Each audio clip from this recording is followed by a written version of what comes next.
جو ہے ایماندار پولیس ایس ایچ او وغیرہ ہو گئے، ایس پی ہو گئے، اے ایس پی، ووٹ مقرر کیے جائیں حساس علاقوں میں جہاں کی چوری کی وارداتیں زیادہ ہو رہی ہیں.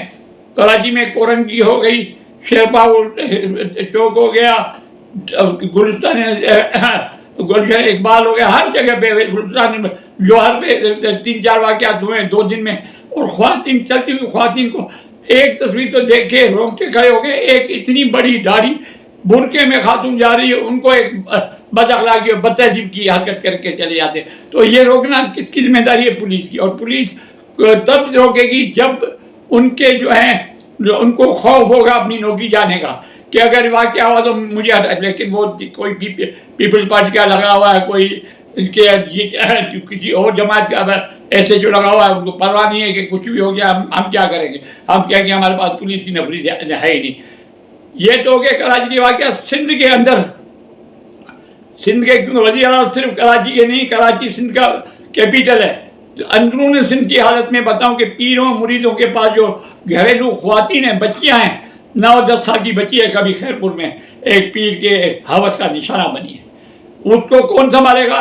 جو S H O S P تحقیقات کر رہے ہیں وہ کسی نہ کسی سیاسی پارٹی سے تعلق رکھتے ہیں.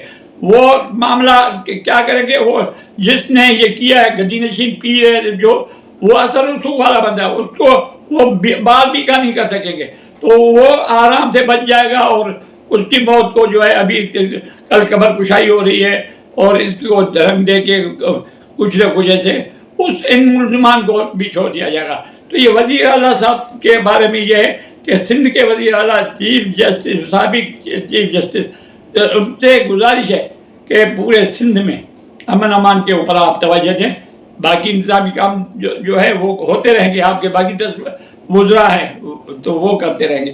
تو یہ مہربانی کر کے آپ جو ہے اس پہ توجہ دیں. اندرون سندھ اور کراچی، ان میں اسٹریٹ کرائم کو کنٹرول کرنے کے لیے مہربانی کر کے کوئی ٹھوس لائحہ عمل تیار کریں اور ان سے پبلک کی جان چھڑا لیں. پبلک پریشان ہے، مہنگائی میں پریشان ہے، اور پھر بینک سے اگر 10-20 ہزار روپے یا 50 ہزار روپے نکالتے ہیں گھر سے، گھر تک پہنچنے سے پہلے لٹ جاتے ہیں. پوری جو محنت کے پیسے ہیں وہ. تو میں امید کرتا ہوں کہ یہ چیف جسٹس صاحب یہ جو وزیر اعلیٰ صاحب ہے، نگراں وزیر اعلیٰ صاحب، اس معاملے میں ضرور اپنا اثر رسوخ استعمال کریں گے. اس کے بعد آتے ہیں جناب الیکشن کمیشن کے بارے میں. الیکشن کمیشن نے واضح طور پہ کہہ دیا آج کہ 90 دن میں الیکشن کرانا ناممکن ہے ہمارے لیے. اچھا، ایک طرف سے انہوں نے یہ بیان دیا، فوری طور پہ پاکستان پیپل پارٹی کا رد عمل آیا کہ ہم اس فیصلے کو رد کرتے ہیں. اب وہ جو جواز بنا رہے ہیں، نہ کرنے کے وجوہات بتا رہے ہیں، وہ بالکل ٹھوس. الیکشن کمیشن جو ہے بالکل صحیح بتا رہے ہیں کہ بھائی نئی مردم شماری جو ہوئی ہے اس کے مطابق ابھی ہمیں حلقہ بندیاں کرنی ہے کہ کتنے شہر میں کتنے حد بندیاں جو ہیں پاپولیشن بڑھنے کی وجہ سے سیٹیں بڑھ جائیں گی، کچھ علاقوں میں ایریاز جو ہیں ایک دوسرے میں مرج ہو جائیں گے. تو اس کے لیے انہوں نے کہا 4 مہینے ہمیں درکار ہے. الیکشن پہلے بھی تو آپ لوگ پنجاب والے سپریم کورٹ کے حکم کے باوجود 90 دن میں الیکشن نہیں ہوئی. تو اب یہ کیا مذائقہ کہ ہم 4 مہینے کے لیے کہہ رہے ہیں اور آپ لوگ اعتراض کریں. تو یہ کہہ رہے ہیں کہ یہ حد بندیاں جو ہیں اس میں ہمیں 4 مہینے کا وقت درکار ہے. تو 4 مہینے کے بعد اس کے دسمبر تک یہ حد بندیاں ہو جائیں گی. یعنی ان کا ارادہ ہے کہ فروری تک یا جنوری کی اینڈ تک ہم الیکشن کروا دیں گے. تو اب پیپلز پارٹی نے اس کے اوپر یہ کہا ہے کہ رد. اب مسئلہ یہ کہ ان کے الیکشن کے اوپر کوئی بھی بندہ، کوئی بھی پیپلز پارٹی کا شخص، کوئی بھی مسلم لیگ نون تو چاہے گی کہ لیٹ ہو. کیوں کہ جتنا لیٹ ہوں گے نواز شریف آئیں گے، ان کو وقت مل جائے گا اپنی پارٹی کو نئے سرے سے ایک جگہ پہ جمع کرنے کے لیے. تو وہ تو چاہیں گے کہ 2 مہینے 4 مہینے لیٹ ہو جائے، کوئی مسئلہ نہیں. لیکن پیپلز پارٹی وہ چاہتے ہیں کہ اگر زیادہ وقت ہم نے دے دیا تو سندھ میں جو ہمیشہ یہ جیتتے آئیں، سندھ میں ایسے نہ ہو کہ سندھ سے بھی ان کا واش آؤٹ ہو جائے پیپلز پارٹی کا. تو وہ اگر سپریم کورٹ میں پیپلز پارٹی کا کوئی چلا جاتا اپیل کر دیتا اور پٹیشن داخل کر دیتا الیکشن 90 دن میں کرانے کے لیے، یا سپریم کورٹ میں کوئی بھی شہری چلا جاتا اور سپریم کورٹ نے اگر آرڈر کر دیا کہ نہیں ہونی چاہیے 90 دن کے اندر، تو پھر ایسی صورت میں الیکشن کمیشن نے کہا کہ ہمارے پاس فارمولا بی ہے، یعنی ہم پھر 90 دن کے اندر ہم کروا سکتے ہیں نومبر کے مڈ تک، لیکن پرانی حد بندیوں کے اوپر۔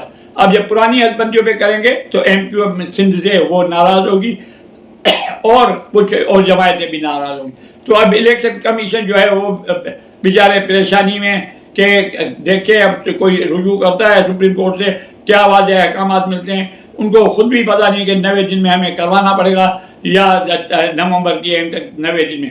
تو ویسے انہوں نے اپنا کام شروع کر دیا ہے حد بندیوں کا کہ 4 مہینے کے اندر اندر یہ کمپلیٹ ہو جائے۔ تو ایسی صورت میں اب یہ دیکھنا ہے کہ یہ معاملہ کہاں پہنچتا ہے۔ اس کے بعد جناب آتے ہیں سابقہ خاتون اول بشرا be be. Bushra be be نے ایک خط لکھا ہے سیکریٹری داخلہ کو، اور اس میں لکھا ہے عمران خان کے بارے میں کہ جناب عمران خان کے لیے، یعنی عمران خان کی اہلیہ ہیں، خاتون اول بھی ہیں، اور ان کو لکھا ہے کہ جناب عمران خان کے لیے جو خط لکھا ہے وہ بالکل جائز مطالبات کے، لاکھ ان کے ساتھ اختلافات رہی، لاکھ ہم ان کے اوپر تنقید کریں، لیکن یہ خط جو لکھا ہے یہ بالکل اپنے حقوق کے لیے انہوں نے لکھا ہے، اور یہ حق بنتا ہے بشرا بی بی کا کہ یہ مطالبات انہوں نے لکھے ہیں تو ان پہ توجہ دینی چاہیے۔ انہوں نے تینوں میں کیا مطالبہ کیا ہے؟ پہلا مطالبہ یہ کیا ہے کہ عمران خان کو جیل میں گھر کا کھانا دینے کی سہولت مہیا کی جائے، اجازت دی جائے تاکہ ہم ان کو گھر دیں۔ نمبر 2 اس میں یہ لکھا ہے کہ سابق وزیر اعظم ہیں اور اسٹیٹس ان کا جو ہے وہ B کلاس اویل کر سکتے ہیں، ان کو B کلاس کی سہولیات نہیں مل رہی ہیں، تو مہربانی کر کے ان کو سابق وزیر اعظم کی حیثیت سے اور ایک پارٹی کا لیڈر ہونے کی حیثیت سے، گریجویٹ بھی ہیں باہر سے، سب چیزوں سے وہ انٹائٹل ہیں B کلاس کے، تو ان کو B کلاس کی سہولت دی جائے یا کسی اور جیل میں منتقل کیا جائے تاکہ ان کو B کلاس کے طور پہ ان کو کمرہ بھی صحیح مل سکے، کھانے کی بھی گھر سے اجازت ہو، اور یہ اس صورت میں۔ اچھا تیسری بھی بات انہوں نے جو لکھا ہے کہ تیسری بات یہ لکھی کہ عمران خان کو تیسرا مطالبہ ان کو ذاتی معالج کو ان تک رسائی کی اجازت دی جائے، وہ اپنے ذاتی ڈاکٹر سے چیک اپ کرانا چاہتے ہیں، اپنے علاج وغیرہ کے لیے ان سے رجوع کرنا چاہتے ہیں، تو ہفتے 15 دن میں ان کو اجازت دی جائے، ڈاکٹر کو ذاتی معالج ہیں کہ وہ ان کی صحت کی دیکھ بھال کر سکے اور ان کے علاج کے لیے کر سکتے۔ تو میں نہیں سمجھتا ہوں کہ یہ 3 مطالبات کوئی غلط ہیں یا حکومت کے کوئی یہ مہنگے پڑیں گے یا حکومت کے لیے یا ملک کے لیے کوئی خطرناک ہوں گے۔ یہ حق ہے، انٹائٹل ہے عمران خان، اس کے لیے بالکل ٹھنڈے دل سے سوچنا چاہیے، سیکریٹری داخلہ کو بھی، وزیر داخلہ کو بھی، اور نگراں وزیر اعظم کو بھی۔